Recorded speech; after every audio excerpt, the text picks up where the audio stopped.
ప్రజాపాలన పేరుతోని మరి అన్నీ కూడా అప్లికేషన్లు తీసుకున్నారు. 1,20,00,000 అప్లికేషన్లు వచ్చినాయని చెప్తున్నారు. నిజంగా కూడా అప్లికేషన్లు ఎందుకు తీసుకున్నారో ఇంతవరకు ప్రజలకు అర్థమైతలేదు, ప్రభుత్వానికి అర్థమైతలేదు. ఎందుకంటే ఈ డేటా మొత్తం ఎవరెవరు ఏదైతే అప్లికేషన్లు పెట్టుకున్నారో అన్ని మీ సేవా సెంటర్లలో ఆల్రెడీ డేటా మొత్తం ఉన్నది.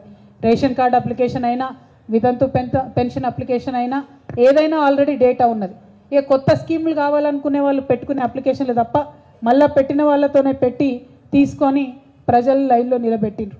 అది అయిపోయింది. సరే, ఇవాళ మేము ప్రభుత్వాన్ని కోరేది ఒకటే. ఇవాళ ఆల్రెడీ జనవరి 8వ తారీఖు 9 అన్నయ్యలు 9వ తారీఖు జనవరి 1 నాడు పెంచినటువంటి పెన్షన్లు వేయాల్సినటువంటి ప్రభుత్వం జనవరి 9 అవుతుంటే కూడా మరి పెన్షన్ల ఊసెక్కడా లేదు. అక్కడనో ఇక్కడనో 2-3 జిల్లాలల్లో ఉద్యోగస్తులకు జీతాలు వేసిండ్రు, మిగతా జిల్లాలలో ఇంకా జీతాలు కూడా రానటువంటి సందర్భం, రైతు బంధు ఊసులేనటువంటి సందర్భం. ఏమంటున్నారు? ఇవన్నీ అడిగితే అరే నెల రోజులు ఇయ్యరా, 2 నెలలు ఇయ్యరా అంటున్నారు. తప్పకుండా ఇస్తాం, 100 రోజులు కూడా ఇస్తాం. కానీ మేము కోరేది ఒకటే, ఆల్రెడీ 44 లక్షల మందికి ఈ రాష్ట్రంలో కేసీఆర్ గారి హయాంలో పెన్షన్లు ఇస్తూ వచ్చినాం. కేవలం ఎవరికైతే వస్తున్నాయో వాళ్ళకే మీరు పెంచి వేయండి పెన్షన్. దానిలో పనేం లేదు కదా, కొత్తగా డేటా తీసుకునే అవసరం లేదు కదా, అప్లికేషన్ తీసుకునే అవసరం లేదు కదా, దానికి సమయం ఎందుకు? దాన్ని మాత్రం జనవరి 1 నుంచి మీరు పెంచిన పెన్షన్ వేయవలసిందిగా మేము డిమాండ్ చేస్తూ ఉన్నాం. అంతేకాకుండా ఇంకొక మాట ఇచ్చింది ఈ ప్రభుత్వం, 100 యూనిట్ల కన్నా తక్కువ కరెంటు బిల్లు ఉంటే కట్టే అవసరం లేదని చెప్పింది. ఇవాళ మహబూబ్ నగర్ జిల్లా 200 యూనిట్లు, మహబూబ్ నగర్ జిల్లా ప్రజలందరికీ కూడా మేము పిలుపునిస్తూ ఉన్నాం. 200 యూనిట్ల కన్నా తక్కువ మీకు బిల్లు వస్తే కరెంటు బిల్లు కట్టకూరి. మీరు ఎందుకోసం అని చెప్తా ఉన్నాం ఈ మాట అంటే, మీరు కట్టుడెందుకు, వాళ్ళు మళ్ళీ మనకు వాపస్ ఇచ్చుడెందుకు?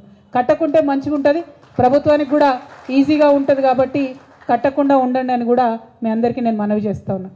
ఇట్లా ఒక్కొక్కటి వాళ్ళు చెప్పినవి కొన్ని చేసే ప్రయత్నం చేస్తున్నారు.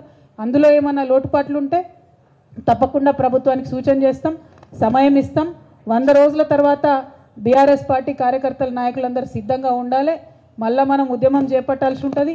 ప్రజలకు సౌకర్యం కలిగే విధంగా, ఈ ప్రభుత్వం ఇచ్చినటువంటి మాట నిలబెట్టుకునే విధంగా, ప్రజలకు హక్కులు సాధించి పెట్టడానికి, వారి పక్షాన పోరడానికి బీఆర్ఎస్ కార్యకర్తలందరూ కూడా సిద్ధంగా ఉండాలని ఈ సందర్భంగా పిలుపునిస్తూ ఉన్నాం.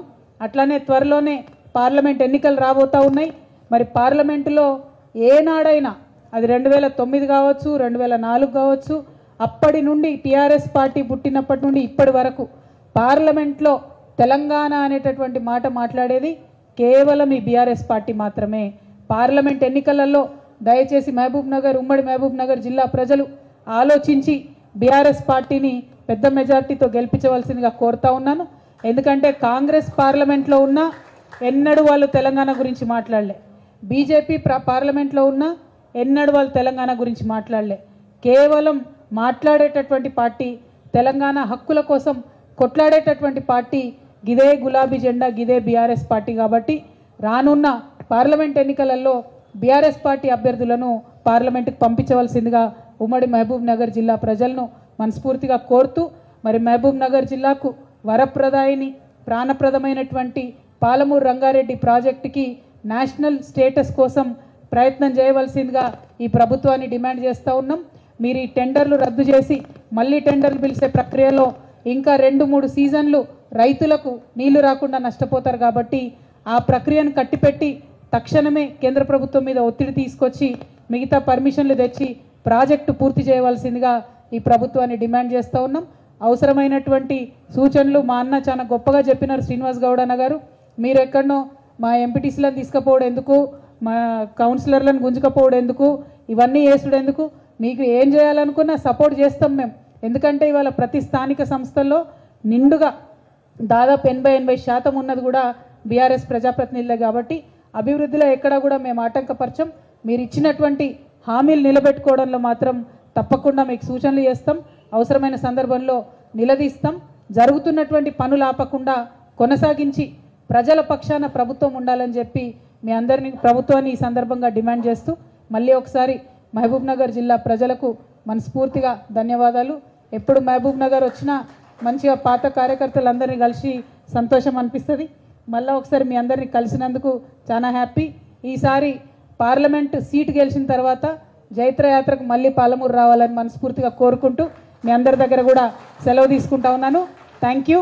జై తెలంగాణ, జై కేసీఆర్.